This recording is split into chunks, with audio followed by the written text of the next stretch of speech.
দুনিয়ায় সবকিছু অনিশ্চিত হলেও একমাত্র মৃত্যু নিশ্চিত। তবু একজন মেয়ে নিশ্চিত মৃত্যুকে ধোঁকা দিয়ে অনেকগুলো মানুষের জীবন বাঁচিয়ে দেয়, কিন্তু এতে প্রকৃতির নিয়ম ভঙ্গ হয় এবং মৃত্যুর অভিশাপ লেগে যায়। যে অভিশাপ সেই সব মানুষগুলোর পরিবারকে পর্যন্ত ধ্বংস করে দেয়। তবুও সেই মেয়েটি নিজের পরিবারকে বাঁচানোর জন্য মৃত্যুর সাথে খেলায় মেতে ওঠে। শেষ পর্যন্ত কোনো উপায়ে কি সেই মৃত্যুগুলোকে আটকানো সম্ভব হবে, নাকি প্রকৃতির নিয়মের কাছে হার মেনে যাবে মৃত্যু আটকানোর সমস্ত প্রচেষ্টা? জানতে হলে আসুন শুনে আসি জনপ্রিয় horror franchise cinema final destination bloodline সিনেমার এক্সপ্লেনেশন। পল এবং আইরিশ দুজন কাপল গাড়িতে করে যাচ্ছিল। পল আইরিশের চোখটা কাপড় দিয়ে বেঁধে রেখেছিল, কারণ সে আইরিশকে সারপ্রাইজ দিতে চাইছিল।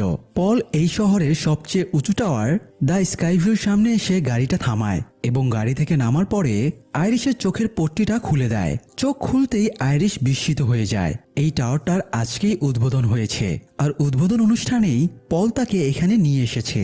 আইরিশ ভেতরে যাওয়ার জন্য বেশ কৌতূহলী হয়েছিল। তারা প্রথমে নিজেদের ফটো তোলে, এরপরে তারা লিফটে ওঠার সময় দেখে লিফট ওভারলোড হয়ে গেছে। তবুও লিফট অপারেটর তাদের ভেতরে ডাকে, তাই পল এবং আইরিশও এলিভেটরের ভেতরে ঢুকে পড়ে। লিফটে উঠে আইরিশের বেশ ভয় ভয় লাগছিল। লিফট অপারেটর জানায় এই টাওয়ারের টপ ফ্লোরের উচ্চতা 494 ফুট, আর এটা স্টিলের তৈরি, যার কারণে 9000 টন পর্যন্ত ওজন নিতে পারবে। তবে যে ব্যাপারটা আইরিশকে ঘাবড়ে দেয় সেটা হলো টাওয়ারটা নির্ধারিত সময়ের 5 মাস আগেই চালু করে দেওয়া হয়েছে।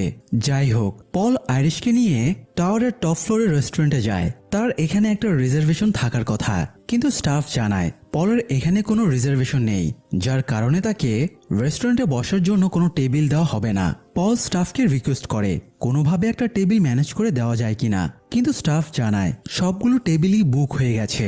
এই জন্য পল একটু আপসেট হয় এবং আইরিশকে সরি বলে। আইরিশ জানায় সে পলের সাথে সময় কাটাতে পারছে, এটাই তার জন্য যথেষ্ট। আইরিশ পাশ থেকে একটা গোলাপ নিয়ে পলের স্যুটের পকেটে গুজে দেয়। এই সময় গোলাপের কাঁটা আইরিশের হাতে ফুটে যায় এবং রক্ত বেরিয়ে যায়। অবশ্য তারা আগত অশুভ লক্ষণকে গুরুত্ব দেয় না। এরপরে পল আইরিশকে নিয়ে কাচের দেয়াল দিয়ে নিচের দিকে তাকায়।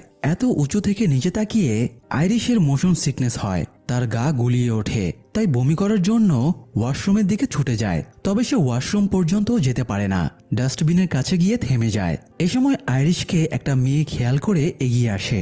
সে আইরিশের কন্ডিশন দেখে বুঝতে পারে আইরিশ প্রেগনেন্ট। মেয়েটা আইরিশকে জিজ্ঞেস করে সে কতদিনের প্রেগনেন্ট।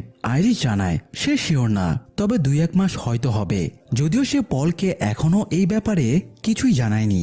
মেয়েটা আইরিশকে ভরসা দিয়ে বলে তার পলকে এই কথাটা জানিয়ে দেওয়া উচিত। এই বলে মেয়েটা চলে যায়। এদিকে টাওয়ারে